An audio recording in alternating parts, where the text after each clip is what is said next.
Texaco Star Theater.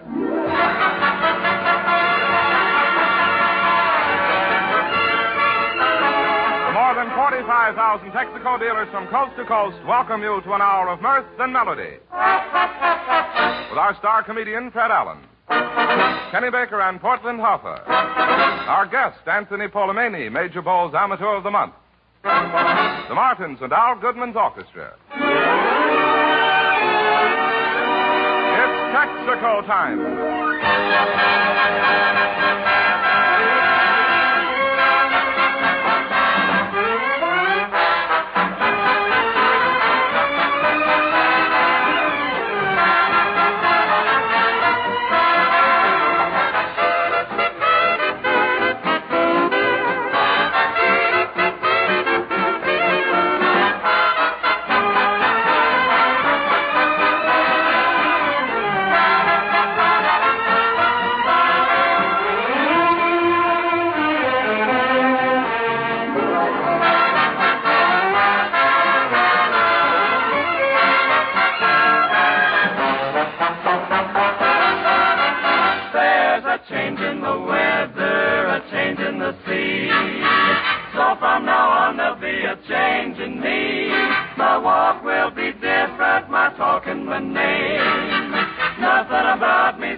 Ladies and gentlemen, 1941 may come and 1940 may go, but we bring you a man who just goes on and on and on and on and on and on and on. Mr. Wallington. And here he is, ready to go on and on, Fred Allen in person.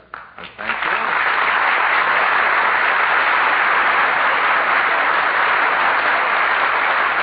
And good evening, ladies and gentlemen. Excuse me, Mr. Wallington, but now, look, since we are starting a new year, don't you think that at least you might have opened the program with a little enthusiasm? I should get steamed up about the new year after the shortchanging I got in this program in 1940. Well, you mean this program owes you something from the old year? Yes, Mr. Allen, 3 lines. 3 very funny lines of mine were deliberately eliminated in 1940. Well, why should 3 lines of yours be cut out of the script? Because I'm a little too funny for your own comfort, Mr. Allen. Oh. Brother. And I do not mean as a relative. Now, last week, you weren't going to say another word, Mr. Wallington. This is getting monotonous to me. Are you mad enough to make that same gesture this week? No. Tonight I'll talk. Oh, tonight you'll talk. Yeah, but I won't be amusing. You won't be amusing? No. Jimmy, you are as funny to me as a slow leak in an oxygen tank. Oh, yeah? I'll bet you're still afraid to put my 3 lines to the test. Well, who's afraid? Have you got them with you? Right here. All right. Now, what lines of yours, you say, what lines were maliciously deleted? Well, on October the 9th, 1940, I didn't say... What? Hello, Fred. I'm having trouble finding a wife. All the women I meet are single.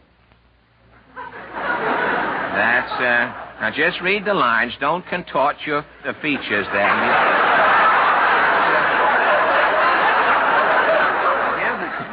Give the lines a fair chance to expire.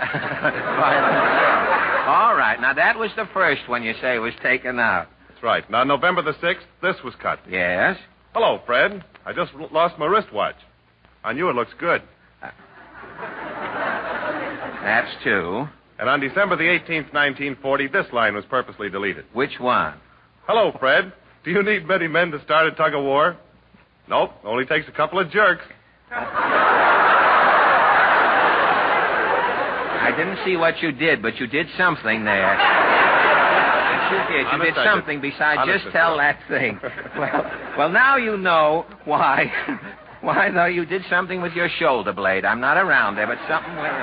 But you threw out your chicken breast in reverse and laid the egg in the opposite direction. Well, now you know why those lines were cut out. Well, that balances our account, Mr. Wallington. And so we turn to the news of the week. F.A., Oh, yes, Kenny? as long as you're straightening out your books for 1940... Oh, Kenny, don't tell me the program owes you lines from last year, too. Oh, no, F.A. According to my books, I owe the program. You owe the... Yeah, on December 11th, I stumbled over a line and had to repeat 4 words of it. I'm 4 words over. So? So I'm unbalanced. Balance me, F.A. Well, Kenny, here's a line of yours coming up in the script that just happens to be 4 words long. It's an answer to a question of mine. Yes? Now, I'll ask you the question, and you don't answer, see? And that'll square us. Okay. Let me have it. Here goes. How was your concert? Was it a big success in Walla Walla? Fine. Now, that makes us even, Kenny. And so, with Kenny and our books balanced, we turn to the latest news of the week. The Texaco News presents its highlight from the world of news. New York City, New York. Tonight, January 1st, 1940. 1941. I'm a year behind myself. But what's a year to a joke in radio? A year. Tonight, January 1st, 1941, the Texaco News bears its editorial head in tribute to the year 1940, which departed this life at midnight. Newspapers, newsreels, and other radio programs have brought you the highlights of 1940. The Texaco News gives you the lowlights. Tonight, we parade before you a frowsy group of stagnant nobodies whose unimportant didos during the past year can only be classed as stumbles in the march of time. Now, the first lowlight award for non-essential activity in radio goes to Ditmar Wink. What was your contribution to radio, Ditmar? I broke the 1940 record for sending in box tops.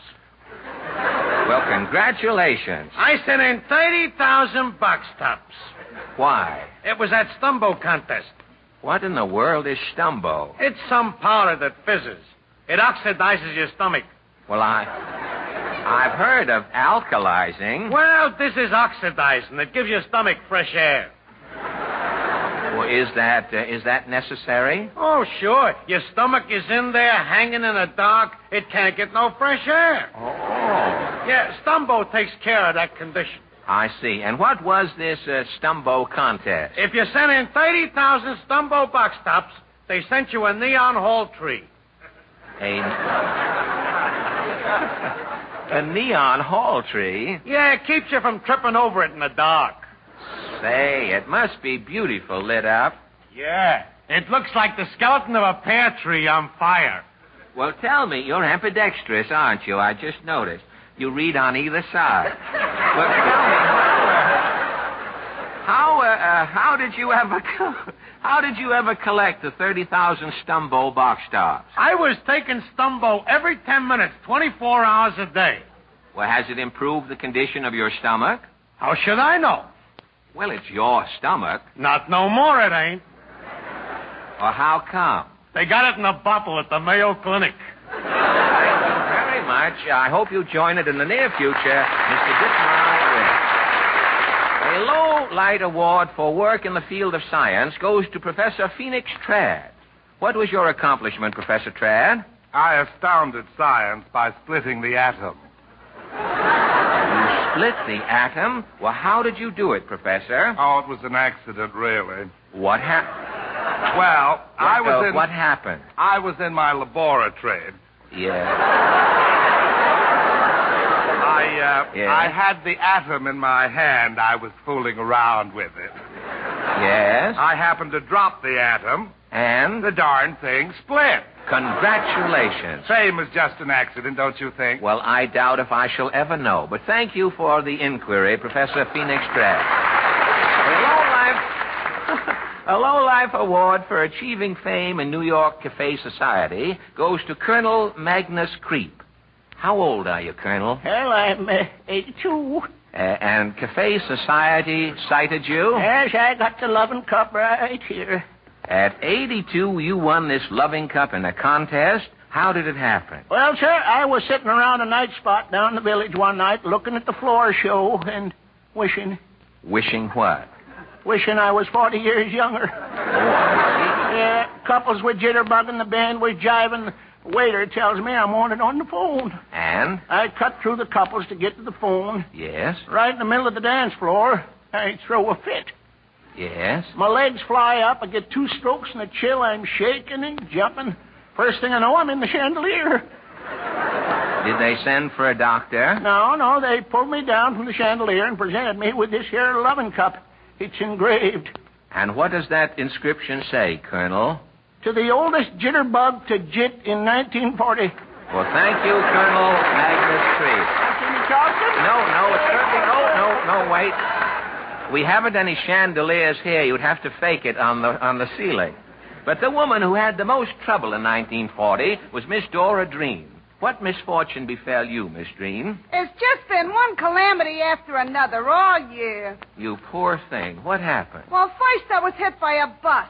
I had 8 operations. Dear Then me. my mother set herself on fire. Oh. The next day, a loan shark put my father in jail. Mercy. And next, the fellow I was going to marry was shot coming up the aisle by a traveling salesman. Oh. And yesterday, the oil stove exploded and killed Grandma and Grandpa. And tomorrow, I'm going to be run over by a taxi cab. Oh, now, wait a minute. Just a minute, Dora. You've had a lot of trouble. How do you know the trouble you're going to have? I'm in radio. I work on all of them daytime serial shows. Oh, condolences and an unhappy New Year, Miss Dora Dreen. The outstanding 1940 musical faux pas recorded at Carnegie Hall was committed by Herman Licks.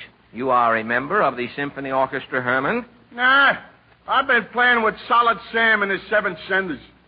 It's a syncopation combo. Well, how did you ever get into Carnegie Hall? I filled in for a guy. It's a cornet job. Oh, did you find the symphony music difficult? Yeah, the first number is accompanying some opera tenor. I'm third cornet. Only got 2 notes to play. All through the tenor solo? All through it, I'm playing the same 2 notes. Well, how do you mean? I'll show you. I got me horn right here. Oh, fine. See, in this guy's solo, the orchestra goes la da da da dee da da. Yes? Then the third cornet plays. This goes on all night? By the hour. The orchestra goes la da da da dee da da, and I play. Well, it must be monotonous. For the third cornet, brother, it's murder. Yeah, that's what caused me trouble. What? Well, for about an hour, it's the same thing. La da da da dee da da. And what happened at the end of the hour? Well, I must have dozed off. I dream I'm back playing with Solid Sam. Yeah? Me cue came. La da da da dee da da. And what did you play?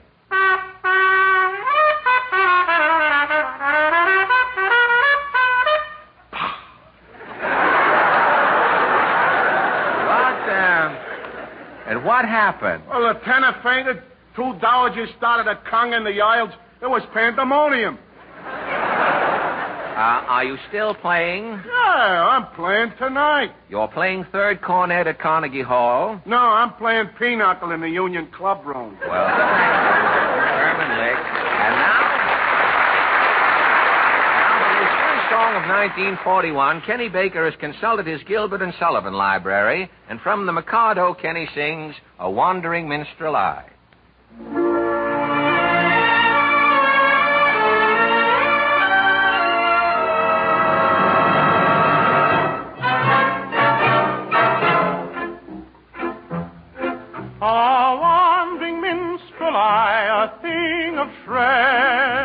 Patches of ballad songs and snatches and dreamy lullabies. My catalog is long through every passion ranging, and to your humors changing, I tune my supple song. I tune my song.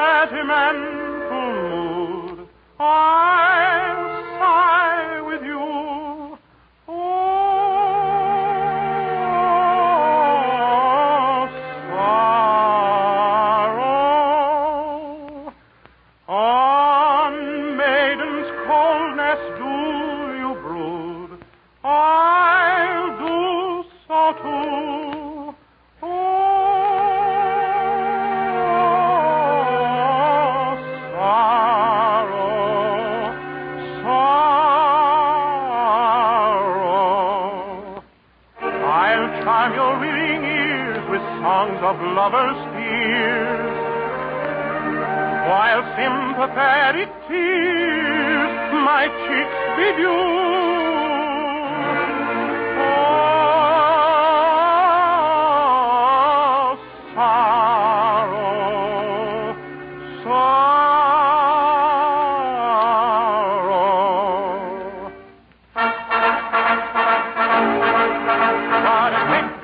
Sentiment is wanted by patriotic ballads cut and dried. For wherever a country's banner may be planted, all of the local banners are defied. Our warriors in serried ranks assemble, never quail or they conceal it if they do. And I shouldn't be surprised if nations tremble before the mighty troops, the troops of T.T. Pooh.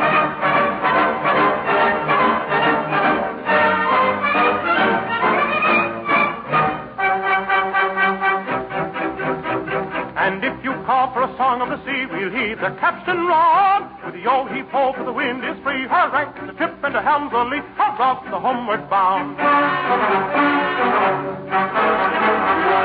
To lay aloft in a howling breeze may tickle a landsman's taste, but the happiest star a sailor sees is when he's down at an inland town with his Nancy on his knees. Yo-ho! And his arm around her waist.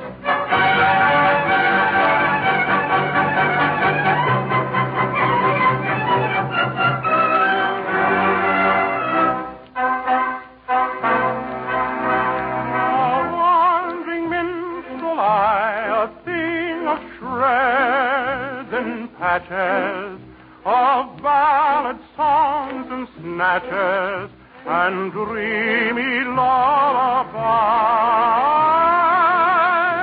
and dreamy lullaby.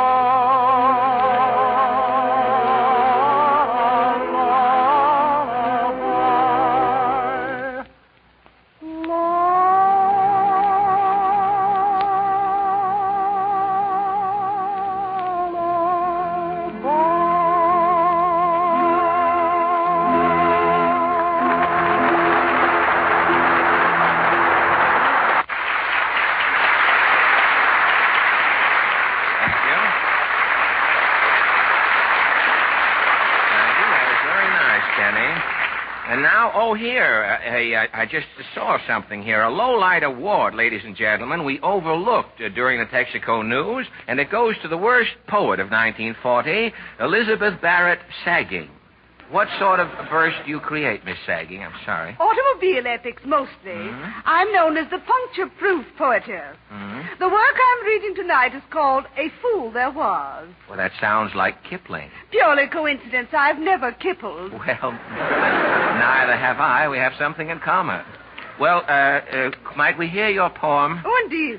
A fool there was, and he had a car, even as yours and mine.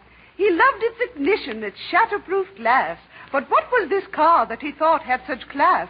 Just gears and a seat and a gallon of gas, even as yours and mine. Well, thank you very much. Just gears and a seat and a gallon of gas, even as yours and mine. Well, just a minute, madam. We get the idea. To seep through, you'll be happy to know. A car is just gears and a seat and a gallon of gas. Am I Yes, right? Fred, we get the idea, but it's a mistaken idea. There's more to a car than that. Can you prove that assertion, Larry? Yes, indeed, Fred. Because there is more to a car than meets the eye. More to it than its streamlined body, its big, powerful-looking motor. In fact, it's often the little things you can't see that make a difference. Like the way a car responds, the feel of it on the highways, on the hills, and in traffic. And there's where the flexible power of Sky Chief, Texaco's different premium gasoline, can give your driving a lift, add a new thrill. You'll find it a luxury to step into your car and enjoy Sky Chief power sweeping you over the hills or getting you through traffic. But when you check the mileage, you'll agree Sky Chief is one driving luxury you can afford. Try Sky Chief at your Texaco dealer at the usual premium price. Thank you.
Goodman. You look as though you're going to snap at somebody, Maestro. Maestro Goodman and his 18 characters in search of a downbeat have just played Frenesy. It's not the first time on the air, is it, Mr. Goodman? Oh, thank you. I just wanted to check up Frenesy. And now, ladies and gentlemen, again with the door. Always the door on these. That's radio today. It's either a quiz or it's somebody knocking on a door. He's persistent, isn't he? I have a good mind not to let him in just to see. Come in. Excuse me, how can I get out of here? Well, you can get out through that door you just came in. Oh, yeah, thank you. It's that new 6th Avenue subway. People are cupping up in buildings all over town. They don't know how to get in or out of it. I heard about a man at the Radio City Music Hall. He went down to the smoking room, stepped through a door. The next thing he knew, it was Queens Plaza. And one of those trees on 6th Avenue started dying during the past week. The mayor put his sandhog hat on and went down through the grating to see what the trouble was. And he found that the tree's roots were gone. The roots had gotten on a 6th Avenue local and were growing downtown. Hello, Portland. I didn't see... Hello. Well...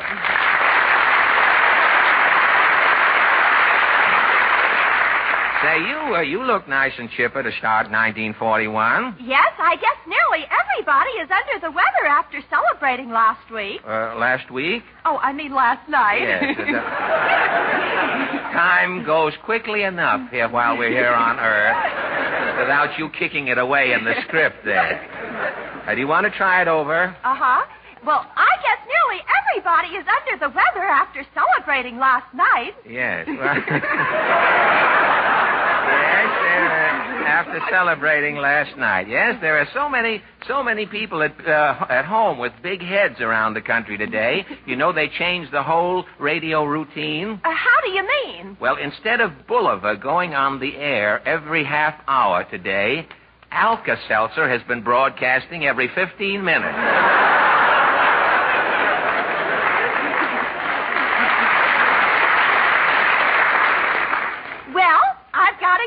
What is your rehearsed rush? Oh, I'm taking Mama down to the doctor again. The doctor? What's the matter with your mother? It's her bookends. Her bookends? What sort of a malady is that? Well, the bookends started all of Mama's troubles. What bookends? The ones that you gave her for Christmas. We've been going to the doctors ever since. Well, I don't get it. I'm sorry. Well, when you gave Mama the bookends, she didn't have anything to put between them. So she had to buy a book. So?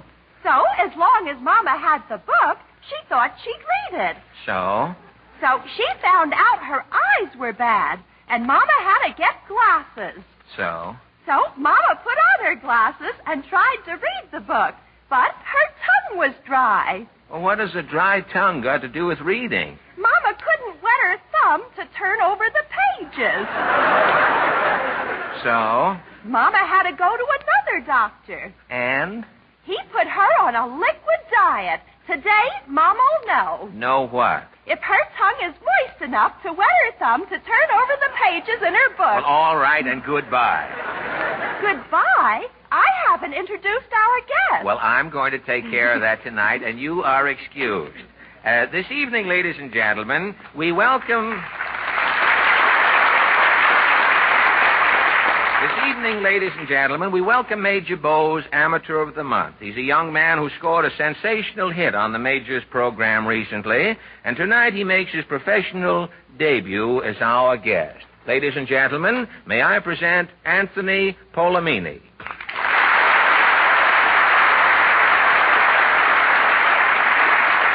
Well, good evening, Anthony. Good evening, Major. No, that... Not Major. That was 2 weeks ago, Anthony. Now, don't tell me I'm starting to resemble the Major. No, Fred. I'm a little nervous, I guess. Well, you have nothing to be nervous about, Anthony. I heard you sing on Major Bo's show, and you were swell. And the Major and I have high hopes for your future. I hope you and the Major are right, Fred. Well, I'm sure when our audience hears you tonight, the opinions will be unanimous. Say, tell me, Anthony, what is your voice? I'm a lyric baritone. And how long have you been working on your singing? I've been studying almost 6 years. Major Bo said your recent appearance on his show was your second. That's right. The Major liked you so well, he brought you back? No, it wasn't just like that, Fred. Just a bit different. It was just the opposite. Well, how do you mean, Anthony? Well, the first time I went on the Major's program 4 years ago, I wasn't so good.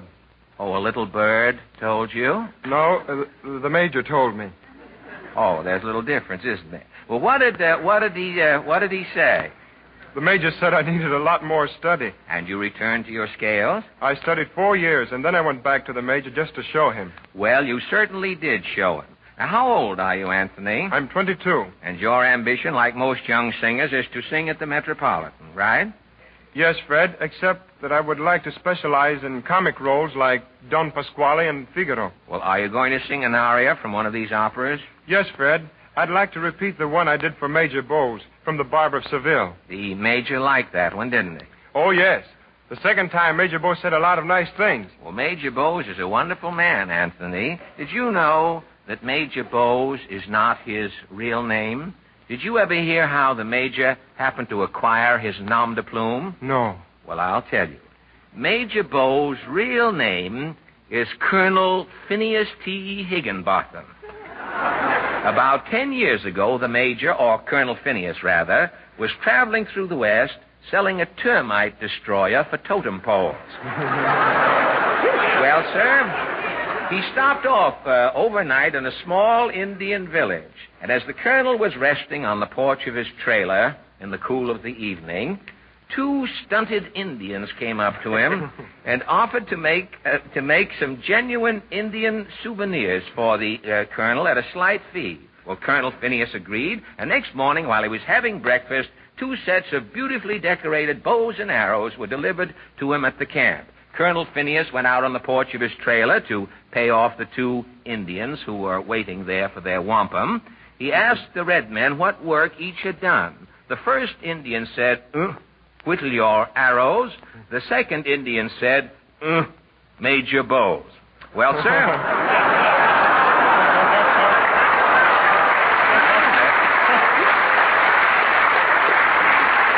A unit happened to be passing through there and heard that Indian say Major Bowes to the Colonel, and they thought that was his name. Well, word was bruited about, and to this day, Colonel Phineas T. Higginbotham is known as Major Bowes. Well, what do you think of that, Anthony? Should I sing now, Fred? Yes, Anthony, I think you better.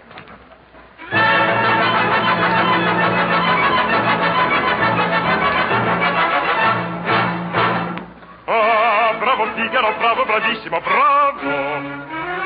La la la la la la la la la.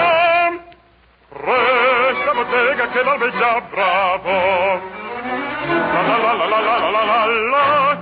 Fortunatissimo per verità.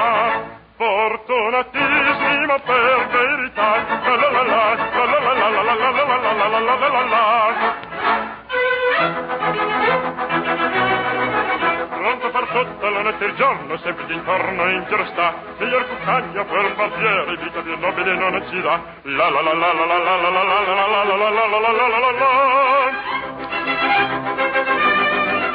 Rassari e pettini, lancite i forbici, al mio comando tutto qui sta. E lancite i forbici, rassari e pettini, al mio comando tutto qui sta. Bella risorsa poi del mestiere,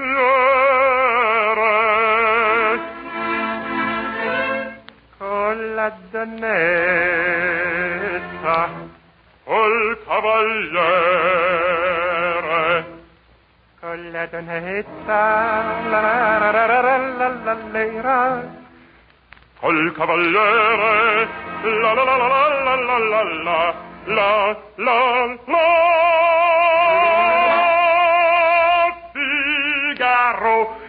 Figaro, Figaro, Figaro, Figaro, Figaro, Figaro, Figaro, Figaro. Hey, Figaro! Oimè, che furia, oimè, che folla, una alla volta, per carità, per carità, per carità, una alla volta, una alla volta, una alla volta, per carità. Figaro, son qua, ehi, Figaro!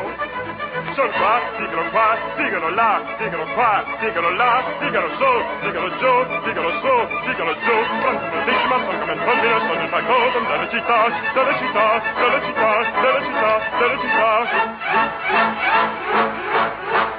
Ah, bravo Figaro, bravo bravissimo, ah, bravo Figaro, bravo bravissimo, a te fortuna, fortuna non mancherà. Ah, bravo Figaro, bravo bravissimo, ah, bravo Figaro, bravo bravissimo, a te fortuna non mancherà. Sono il facodon della città, sono il facodon della città, della città, della città, della città.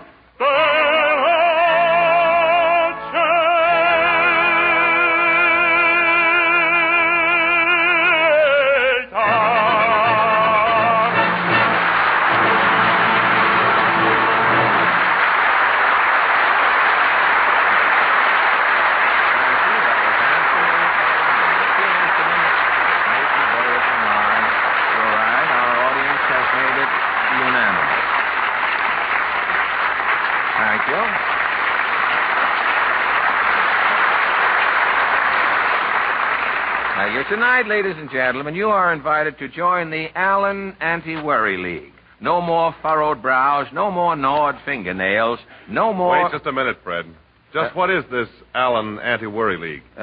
Just what it says, Jimmy. It's my organization to suppress worry. Well, but it's natural to worry, Fred. Oh, but it's so useless, Jimmy. After all, worry doesn't pay. It wrinkles your forehead, it ruins your digestion, it shortens your life. So the motto of my league is, why worry? You know, I think you've got something, Fred. Worry is futile. I'll join the Allen Anti-Worry League. Well, fine, Jimmy. Now see if you can drum up some more members for me. Okay. Ladies and gentlemen, and prospective members of the Allen Anti-Worry League, there are a lot of things in this old world you could worry about. But why worry? For instance, here are 2 of the 40 things about your car you could worry about. The water pump and the shackle bolts. Are they getting enough lubrication? Is the proper lubricant being used? But why worry when Texaco dealers promise you peace of mind if you just drive in for a Marfac job every 1,000 miles? Marfac, spelled M-A-R-F-A-K, is Texaco's 40-point chassis lubrication service. And remember, Marfac is no ordinary grease, but a lubricant specially made to stick to its job. Yes, when you stop for a Marfac job, Texaco dealers work by chart and not by chance. They check more than 40 different points and see to it that every vital friction spot in the chassis is protected with that super tough chassis lubricant, Texaco Marfac. So why worry? Enjoy smooth driving. Next time, try a Texaco dealer.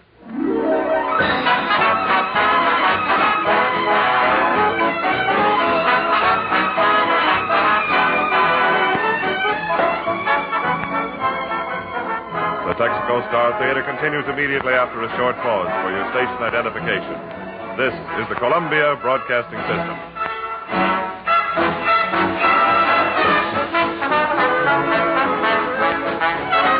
WABC, New York.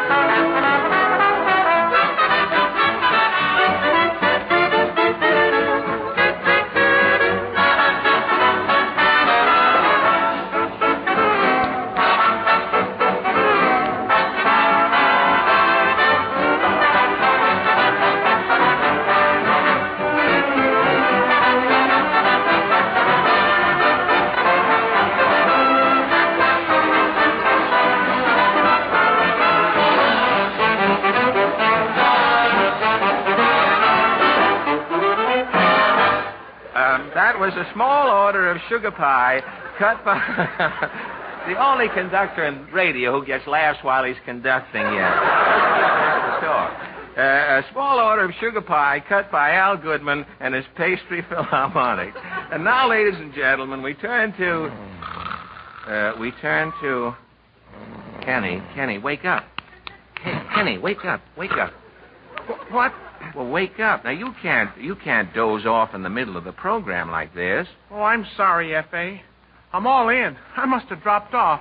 What is it about this program that induces slumber? Oh, it isn't the program, F.A. Well, then what is suddenly making you nap happy, Kenny? I was at New Year's party last night. Boy, what a party. You had yourself a time, eh? Brother, the joint was jumping. Well, how long did the party last? About midnight, we ran out of Coca-Cola, so we broke it up. Kenny, you weren't out until midnight. Yep, I must have had 40 cherry Cokes. Well, you ought to be ashamed of yourself, you Liggett lush. But it's only one day in the whole year, F.A. And Wednesday is only one day in the whole week, Kenny Baker, but it happens to be the day that you have to work. Now, you cannot come reeling around here after a measly 11 hours sleep with that sassafras on your breath. Well, gee, I couldn't break up the party. What a mob of playboys. High flyers, huh? Scooters were lined up for 2 blocks.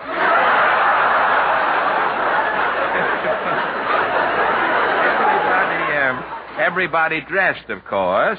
You bet, and boy, was I hot. Top hat, white tile, and fur jackknife. Where did you wear the tile? Down your back, or did you carry it in your hand? Well, it sounds to me as though this affair was an orgy. It sure was. Along about 10 o'clock, a guy from Albany whipped out a Cubeb. A Cubeb? Yeah. He didn't light it. He sure did. Then he passed it around, and everybody took a puff. Kenny Baker, you didn't take a puff of that Cubeb. No, I was outside watching for cops. A fine thing. Cubebs, cherry Cokes, cops. I kissed a girl, too. Kenny! Does that mean we're engaged? Well, no, not in this day and age, Kenny. Times have changed. When I was young and kissed a girl, do you know what it meant? Yeah, somebody was holding her. Now, just a minute. Now, look, I haven't always looked like this, you know.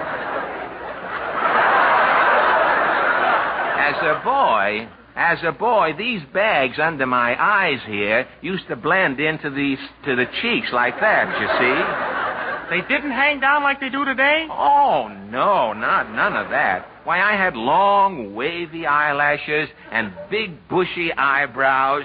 Why, looking into my eyes was like peeking into a full-of-brush man's sample case.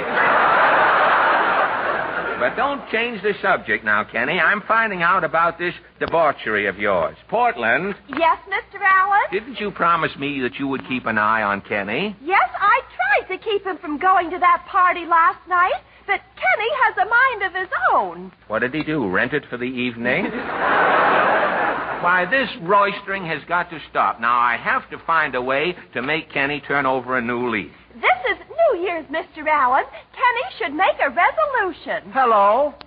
Just a minute, Mr. Goodman. Who told you to butt in here? Goodman's finger is moving down the page to where it says, Enter Goodman. I, Goodman, enter. Hello, he says.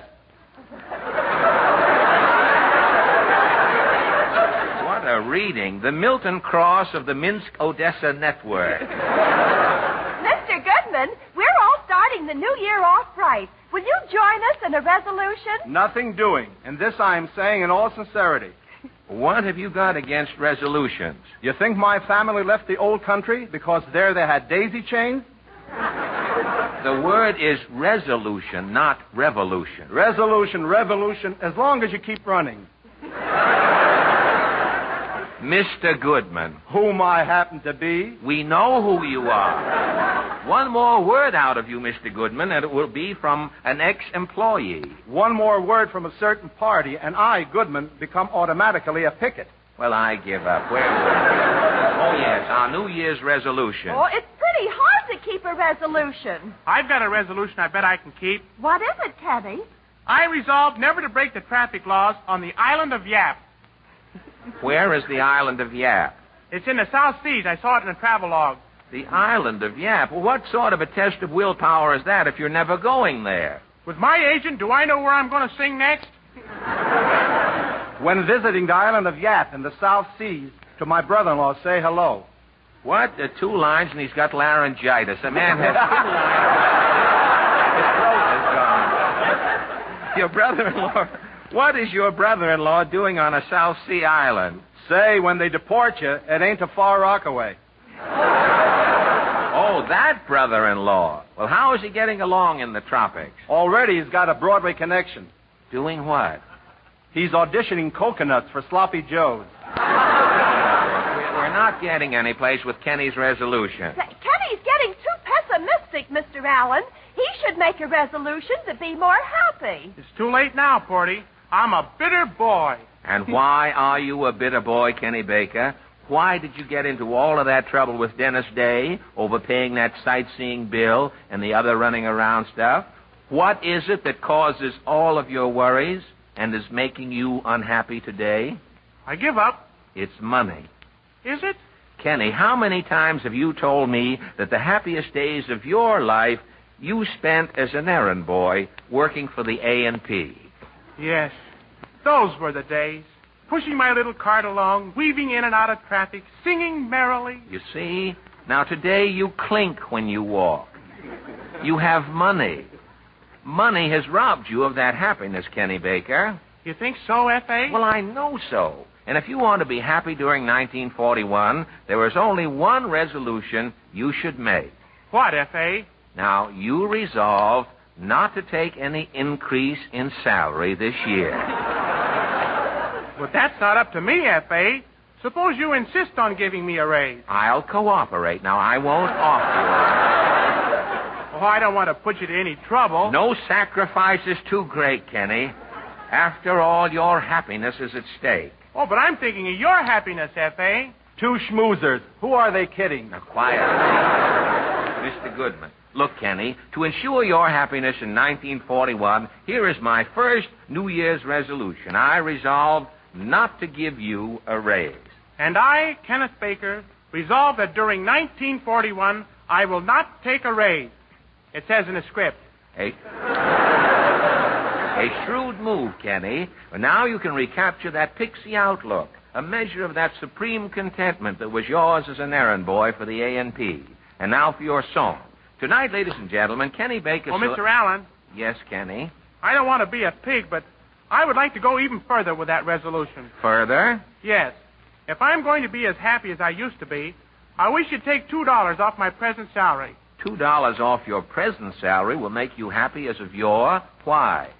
Because then I'll be getting exactly what I got when I was an errand boy for the A&P. Thank you. And now, now, ladies and gentlemen, Kenny Baker, the old A&P gypsy, sings I'll Take You Home Again, Kathleen.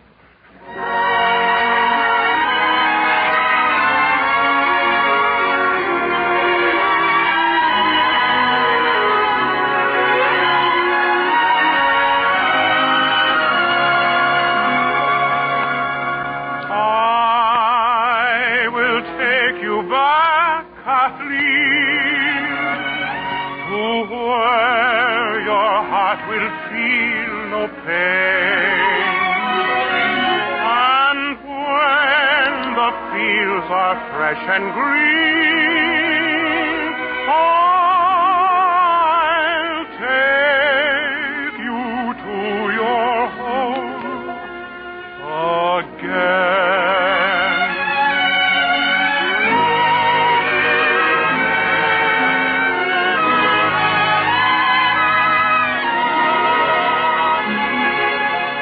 I'll take you home again, Kathleen,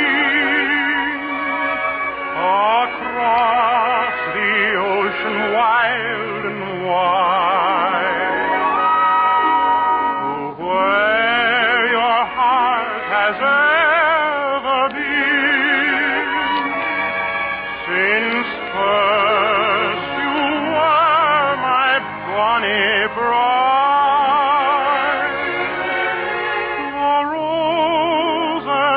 Have left your cheek.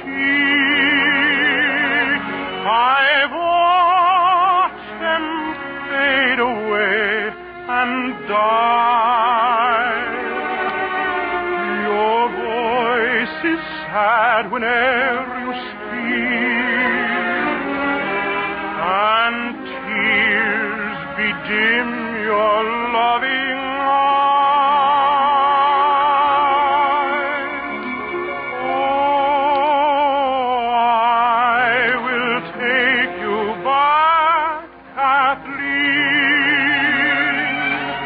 to where your heart will feel no pain. And when the fields are fresh and green,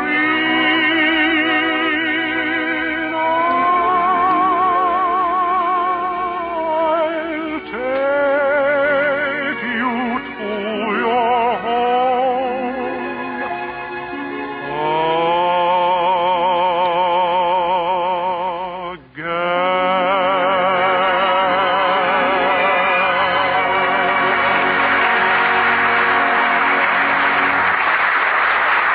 Thank you, Kenny. That was swell as usual. That was very, very nice. Mr. Allen, may I use your microphone at once? Well, I don't... It's an emergency. I just ran all the way from the Bank Tellers Protective Association. I must warn the public at once. Well, if it's as important as all that... Ladies and gentlemen, the Bank Tellers Protective Association brings you an important warning. The next time you write the date on a check, please remember this. This is now 1941. Do not date your checks 1940. Thank you. Is that all you wanted to say? Why, that seems like a trifle for a big piece of beef like you to be getting out of breath about. A trifle? Mr. Allen, tomorrow, unless they're warned, thousands of people will absent-mindedly date their checks 1940. There will be a deluge of dud checks in every bank. Well, say, as an expert on duds and banks, you'll be interested in meeting an expert on duds and tanks. Let me present James Wallington, M.D., Master of Duds. There are duds and tanks, aren't there, Jimmy? Yes, and in carburetors, too. For despite all the gasoline in your tank, when you step on the starter these cold mornings, you're dependent on just a few chilled ounces of gasoline in your carburetor. And that's where duds, those sluggish, slow-action elements in gasoline, can really hold up your starting, weaken your battery. Duds simply won't vaporize instantly, won't take the spark fast. That's why the duds are removed by a special Texaco refining process. They're out, all out of Texaco Fire Chief. Yes, Fire Chief is all action. Takes hold quickly, fires evenly.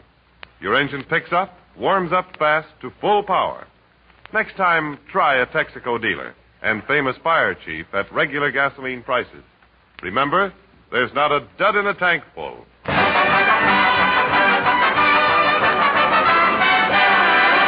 And now, the Texaco Workshop Players start their 1941 season with a burlesque of one of radio's most popular programs, the Quiz Kids. Music, maestro. As their theme song fades, we bring to a close another 5 minutes of dance music played by Anatole Feinschreiber and his Aristocrats of Corn. Anatole Feinschreiber and his Aristocrats may be heard again over the same station, but we doubt it. Good night. This is station KRUM. We regret to announce that the correct time, which was to be heard at this time, will not be heard at this time. Instead, the correct time, which was to be heard at 10 o'clock, will be heard at this time. Stand by for this substitute correct time announcement. When you hear this correct time signal at 10 o'clock, the correct time at that time will be exactly 10 o'clock. Thank you. And now, station KRUM presents the Quiz Nipper. And here he is, that genial sophisticate, the custodian of our super-intelligent group of child prodigies, Kerry Jelly. Well, good evening, friends. Sitting in front of me here in their little high chairs, here in the studio, are the original Quiz Nippers. 4 outstanding children who have been selected at random from the city's kindergartens. Now, before we start, I know you want to meet our Junior Brain Trust. And first, from the Effie Eggleston Day Nursery, the tiny John Kieran, 5-year-old Elmer Prentice. Say hello, Elmer. Hello. Elmer. Is that the way we greet our radio friends? Oh, yeah. Well, how do you do, members of my unseen audience? I trust we meet on a mutual mental plane. That's much better. That was little Elmer Prentice, folks. Now here's our second quiz nipper, the sage of the Lydia Pinkham Jr. Grammar School. Lilliputian Millicent Goon. The fall of Babylon occurred in 23 B.C. Not now, Witchcraft had its heyday in the Middle Ages. Well, thank you, The Billy. law of gravity was discovered by Sir Isaac Newton. Well, Something fell on his head. And something is going to fall on your head, honey, if you don't shut that tiny little trap. Oh, shoot. And, Millicent. And here is our Pee-wee music critic, Deems Taylor on the half shell. He's little Marvin Clef. Good evening, symphony lovers. Well, you seem to have a head cold, Marvin. Yes, it was caused by the draft from Tuscan in his baton. Really? Yes, at his next concert, I must wear my windbreaker. Yes, you bundle up at Toscanini's next concert, Marvin. And now that brilliant little star of our program, little Rollo. Say, Rollo's high chair is empty. Where is Rollo? Gee, I don't know. Isn't this the night Rollo lectures at Columbia? No, that's Tuesday. I saw him at lunch with Einstein. Oh, maybe Rollo's on information, please, tonight. No, Millicent, that's Friday night. Oh. Gad, this is terrible. Oh, she's at Mr. Jelly. Here comes Mr. Crovney, our sponsor. Now, see here, Jelly. Where is that other quiz nipper? Rollo is missing, Mr. Crovney. Missing? You know very well Rollo Keene is the star of this diaper forum. Yes? You just talked me into signing that kid for the entire season. Well, we can give a show without him. The quiz nippers without Rollo is like the Rochester program without Phil Harris.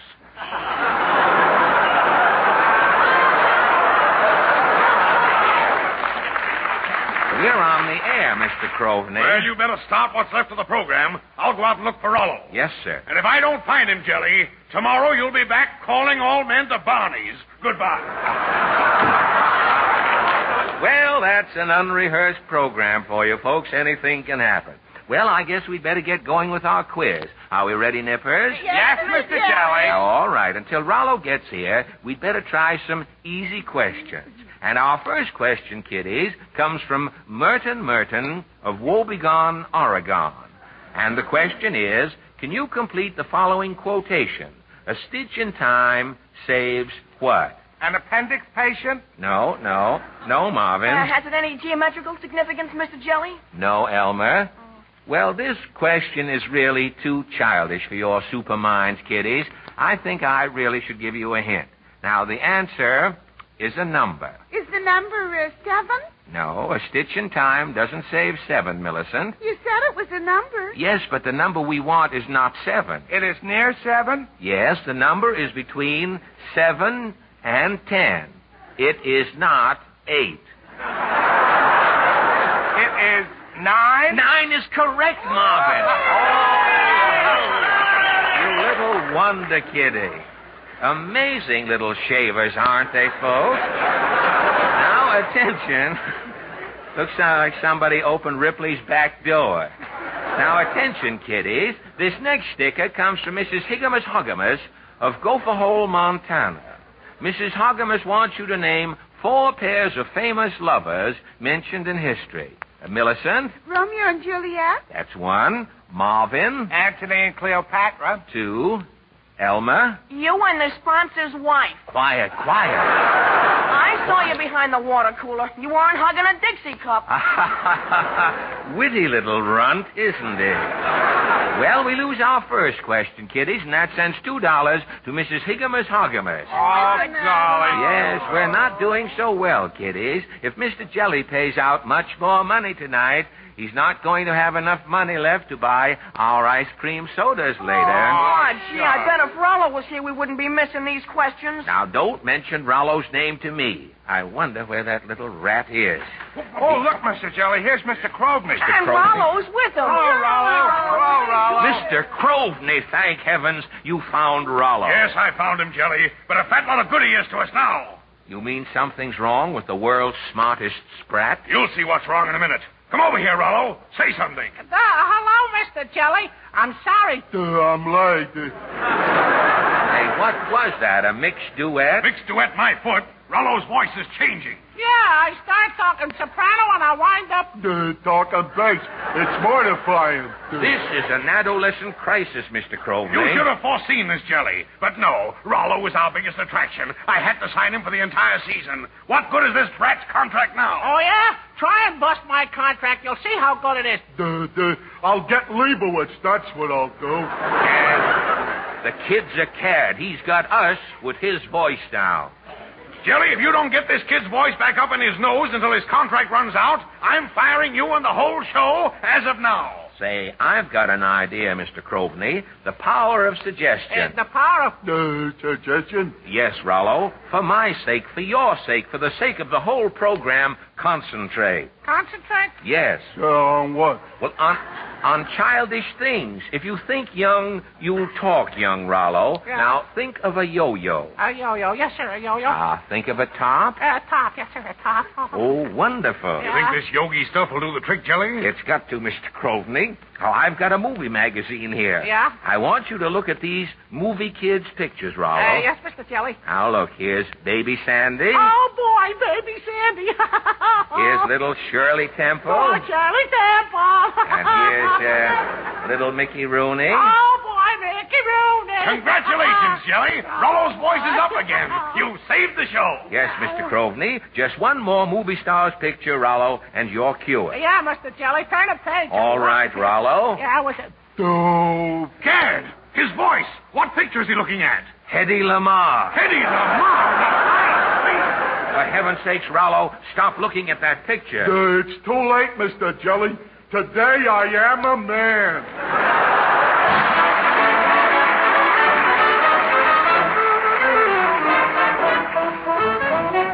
And now, Larry Elliott's first thought for 1941. The next few moments are devoted to the entire petroleum industry by the Texas Company. When you change the license plates on your car this year, put on your new ones for 1941, here's something worth thinking about. If you're an average motorist, your mileage for the coming year will total about 8,500 miles.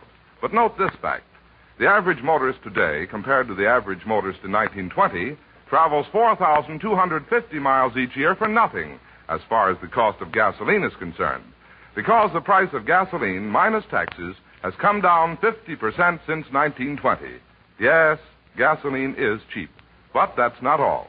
For the petroleum industry has seen to it that you also get better products as well as more for your money. Well, thank you, Larry. This is Fred Allen saying good night for the more than 45,000 Texaco dealers from coast to coast. Good night. Thank you.